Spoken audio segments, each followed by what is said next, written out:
नमस्ते दोस्तों, एक अनोखी दास्तान की कहानी में आप सभी लोगों का स्वागत है।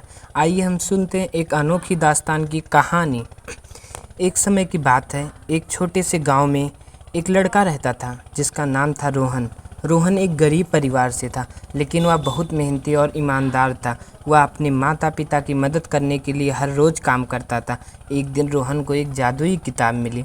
किताब में लिखा था, जो कोई भी इस किताब पढ़ेगा वह जादू करने की शक्ति प्राप्त करेगा। रोहन ने किताब पढ़ना शुरू किया और उसने पाया कि वह सचमुच जादू करने लगा। उसने अपने माता पिता की मदद करने के लिए जादू का उपयोग किया और जल्द ही वह एक महान जादूगर बन गया। लेकिन एक दिन एक खतरनाक जादूगर ने रोहन को चुनौती दी।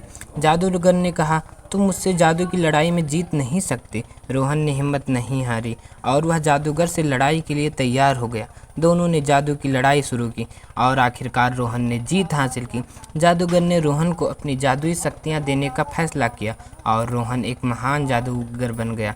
उसने अपनी शक्तियों का उपयोग लोगों की मदद करने के लिए किया और एक महान जादूगर के रूप में प्रसिद्ध हुआ।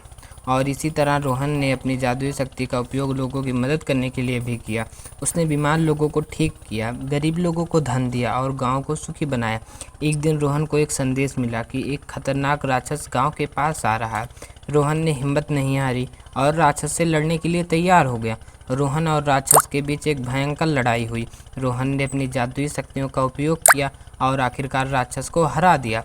गांव के लोगों ने रोहन की बहादुरी से बहुत प्रसन्न हुए। उन्होंने रोहन को एक महान जादूगर और बहादुर योद्धा के रूप में सम्मानित किया। रोहन ने अपनी जादुई शक्तियों का उपयोग लोगों की मदद करने के लिए जारी रखा। उसने एक महान जादूगर के रूप में ऐसे ही अपनी प्रसिद्धि को आगे बढ़ाया। रोहन की प्रसिद्धि दूर दूर तक फैल गई।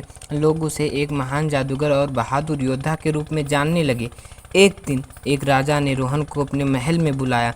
राजा ने रोहन से कहा, मेरी बेटी एक खतरनाक बीमारी से पीड़ित है। मैंने सभी डॉक्टरों और जादूगर से मदद मांगी, लेकिन कोई भी उसे ठीक नहीं कर पाया।